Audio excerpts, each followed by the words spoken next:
உலகம் முழுவதும் உள்ள சன்லைஃப் தொலைக்காட்சி நேயர்களே, உங்கள் அனைவருக்கும் வணக்கம். இது நாட்டு மருத்துவம், நலம் தரும் மருத்துவம், எல்லோருக்கும் ஏற்ற பக்க விளைவுகள் இல்லாத பாதுகாப்பான பணச்செலவுகள் இல்லாத மருத்துவம்.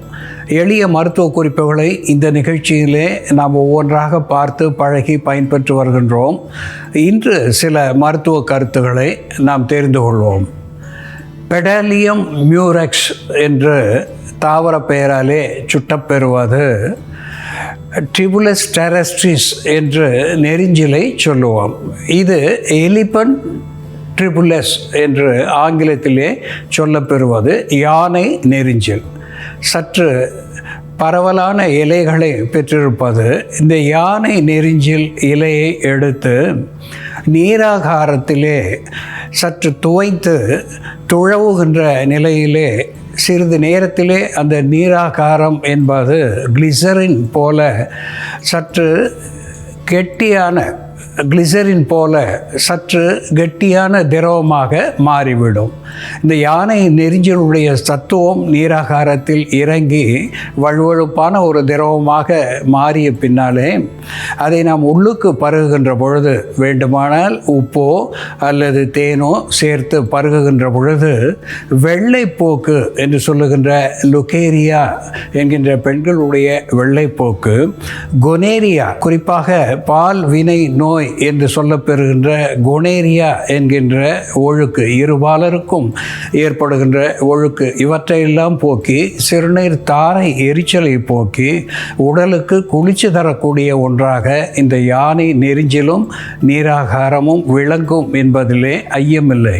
அன்பான நேயர்களே, மொரிங்கா ஒலிஃபெரா என்று தாவர பெயராலே சுட்டப்பெறுவது ட்ரம்ஸ்டிக் ட்ரீ என்று ஆங்கிலத்திலே சொல்லப்பெறுவது முருங்கை.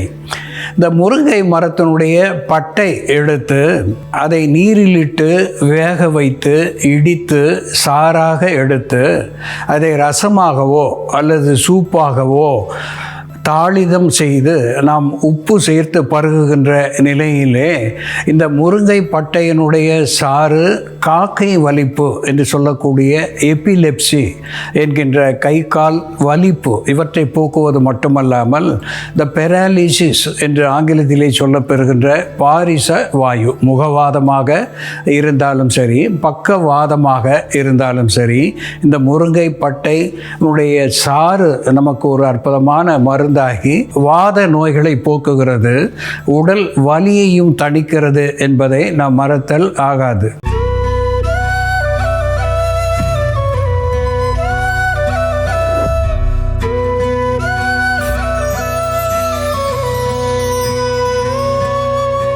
அன்பான நேயர்களே, சீரகம், கியூமினம் சைமினம் என்று சொல்லக்கூடிய சீரகம் நம் இல்லத்திலே அடுக்களையிலே அஞ்சரை பெட்டியிலே அவசியம் இருக்கக்கூடிய ஒரு பொருள்.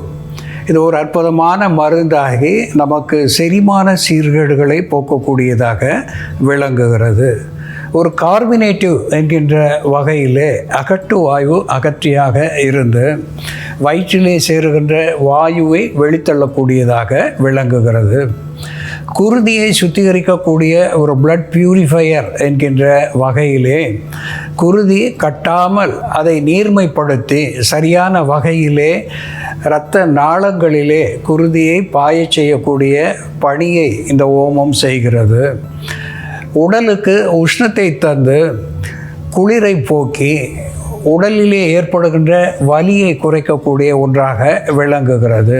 வாயுவை போக்குகிறது, குருதியை சீர் செய்கிறது, உடலுக்கு உஷ்ணத்தை தருகிறது, அதோடு கூட இரத்த நாளங்களுக்கு பலத்தை தருகிறது. கல்லீரல் மண்ணீரல் நோய்களை போக்கக்கூடிய ஒன்றாக இந்த சீரகம் பயன் தருகிறது. இந்த சீரகத்தோடு அஜ்வைன் என்று ஆங்கிலத்திலே சொல்லப்பெறுகின்ற ஓமம், இந்த ஓமம் ஒரு அற்புதமான கார்பினேட்டிவ் என்கின்ற மருத்துவ குணத்தை பெற்றிருக்கிறது.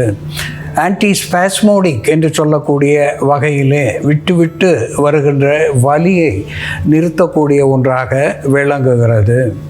குமட்டல், வாந்தி, பேதி என்று சொல்லுகின்ற நிலையிலே இந்த டயரியா, நௌசியா, வாமிட்டிங் என்கின்ற அத்துணை நோய்களையும் போக்கக்கூடிய ஒன்றாக இந்த ஓமம் விளங்குகிறது.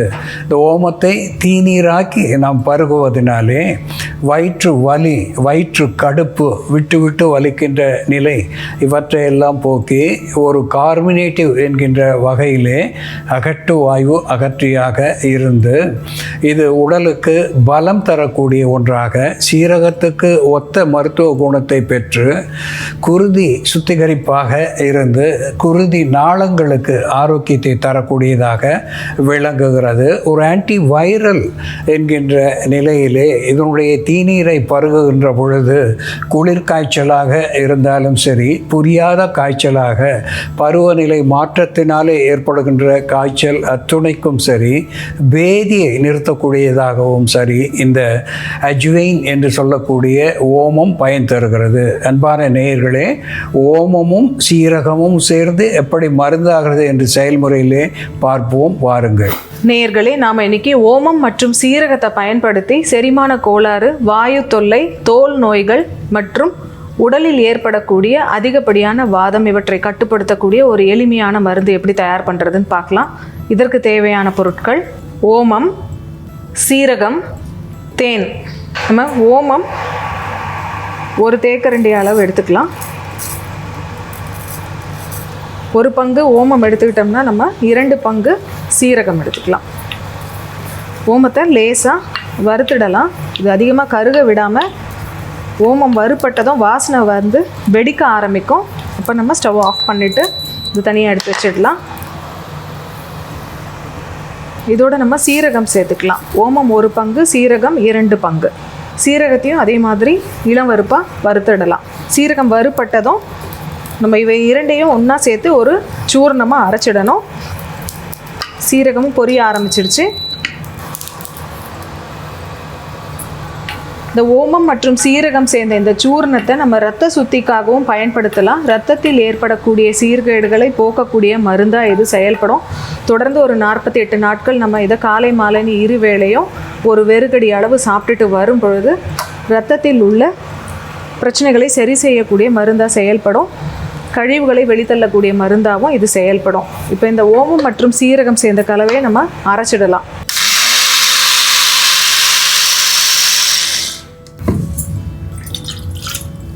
ஒரு பாத்திரத்தில் நம்ம கொஞ்சம் வெந்நீர் கொதிக்க வச்சிடலாம். ஓமம் மற்றும் சீரகம் இவை 2ம் நம்ம எடுத்து வறுத்துட்டு அரைச்சி பொடி பண்ணி வச்சுருக்கோம். இந்த மாதிரி நம்ம பொடி தயார் பண்ணி வச்சுக்கிட்டோம்னா தினமும் நம்ம எடுத்து பயன்படுத்திக்கலாம். இப்போ இந்த பொடியை நம்ம இந்த தண்ணியில் ஒரு அரை தேக்கரண்டி அளவு சேர்த்துக்கலாம்.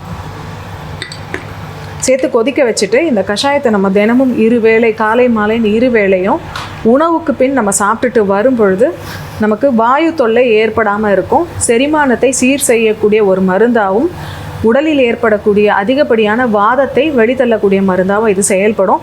தோல் நோய்களான எந்த நோய்களாக இருந்தாலும், கிருமி தொற்றாக இருந்தாலோ அல்லது அலர்ஜினால் ஏற்படக்கூடிய தோல் நோய்கள், ரசாயனங்களால் ஏற்படக்கூடிய தோல் நோய்கள், நிறமி குறைபாடு போன்ற பிரச்சனைகள் எதுவாக இருந்தாலும் இதை துணை மருந்தாக நம்ம எடுத்துகிட்டு வரும்பொழுது அந்த தோல் நோய்கள்லேருந்து சீக்கிரமாக நமக்கு நிவாரணம் கிடைக்கும். குறிப்பாக பித்தம் மற்றும் வாதம் அதிகரிப்பால் ஏற்படக்கூடிய தோல் நோய்களுக்கு இந்த மருந்தை நம்ம தொடர்ந்து எடுத்துக்கலாம்.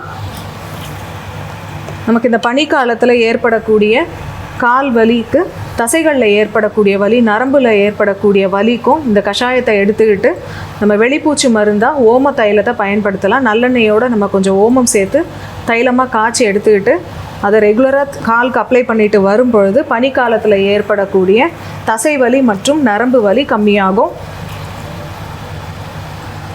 இந்த மருந்து இப்போ தயாராகிடுச்சு. இந்த மருந்தை நம்ம கஷாயமாக எடுக்காமல் டைரெக்டாக அப்படியே சூர்ணமாகவும் சாப்பிடலாம். நம்ம சூர்ணமாக சாப்பிடும் பொழுது இதோட நெய் அல்லது தேன் இதை மிக்ஸ் பண்ணி நம்ம சாப்பிடலாம். இப்போ இந்த கஷாயத்தில் நம்ம கொஞ்சம் தேன் விட்டுக்கலாம். வயிறு உப்புசம், ஃப்ளாட்டுலன்ஸ் போன்ற பிரச்சனை இருக்கிறவங்களும் தொடர்ந்து இந்த கஷாயம் எடுத்துகிட்டு வரும்பொழுது அவர்களுக்கு வயிற்றில் சேரக்கூடிய அதிகப்படியான காற்றை எளிதாக வெளியேற்றக்கூடிய மருந்தாக இது செயல்படும்.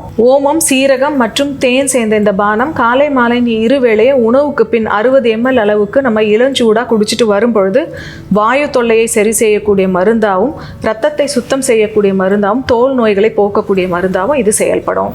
அன்பான நேயர்களே, ஓமத்தை பற்றி சொல்லுகின்ற பொழுது ஒரு பாடலிலே அகத்தியர் சீத ஜுரம் காசம் செரியா மந்தம் பொறுமல், சீதசுரம் காசம் செரியா மந்தம் பொறுமல், பேதியோடு கடுப்பு இரைச்சல் பேர் ஆமம் இவை அத்துணையும் போகும் என்று சொல்லியிருக்கிறார். சீத ஜுரம், குளிரினாலே ஏற்பட்ட ஜுரத்தை போக்கக்கூடிய ஒன்றாக இது விளங்குகிறது. செரியா மந்தம் என்று சொல்லுகின்ற பொழுது உள் உறுப்புகள் மந்தமான நிலையிலே சரியான வகையிலே செயல்படாத போது அவற்றை தூண்டுவிக்கக்கூடிய ஒரு ஸ்டிமுலண்ட் என்கின்ற மருத்துவ குணத்தை இது பெற்றிருக்கிறது. ஒரு ஆன்டிஸ்பாஸ்மோடிக் என்கின்ற வகையிலே வயிற்றிலே ஏற்படுகின்ற வலியை போக்கக்கூடிய ஒன்றாக, கார்மினேட்டிவ் என்கின்ற வகையிலே அகட்டு வாயு அகற்றியாக விளங்குகிறது. சுவைக்கின்ற பொழுது சியாலகோக் என்கின்ற வகையிலே எச்சில் சுரப்பியை அதிகப்படுத்தி செரிமானத்துக்கு உதவக்கூடிய ஒன்றாக இது விளங்குகிறது. அதனோடு பேதி, வயிற்றுப்போக்கு எதுவாக இருந்தாலும் நிறுத்தக்கூடிய ஒன்றாக ஓமம் விளங்குகிறது. இரைச்சல், பொறுமல் என்று சொல்லுகின்ற வகையிலே வயிற்று பொறுமல், வயிற்றிலே வாயு பரவுகின்ற நிலை, இவற்றை போக்கக்கூடிய ஒன்றாக விளங்குகிறது. இதற்கு துணையாக குமினம் சைமினம் என்று சொல்லக்கூடிய சீரகம் பயன் தந்து, சீரகமும் ஓமமும் ஒன்றாக சேருகின்ற பொழுது வயிற்றுப்போக்குகள் அத்துணையும் போக்கக்கூடிய ஒன்றாக, உள் உறுப்புகள் அத்துணையும் தூண்டக்கூடிய ஒன்றாக, உடல் வலியை போக்கக்கூடிய ஒன்றாக, காய்ச்சலை தணிக்கக்கூடிய ஒன்றாக, எச்சிலை அதிகமாக சுரக்கக்கூடிய ஒன்றாக விளங்குகிறது. இப்படி பல்வேறு பலன்களை இந்த சீரகமும் ஓமமும் சேருகின்ற பொழுது நமக்கு ஆரோக்கியமான வாழ்க்கையை தரக்கூடிய ஒன்றாக விளங்குகிறது என்பதை நாம் பார்த்தோம். இந்த ஓமமும் சீரகமும் எப்படி மருந்தாகிறது என்று நாம் பார்த்து தெரிந்து கொண்டோம். இதுபோல வேறு ஒரு மருத்துவ குறிப்போடு நாம் மீண்டும் சந்திப்போம். நன்றி, வணக்கம்.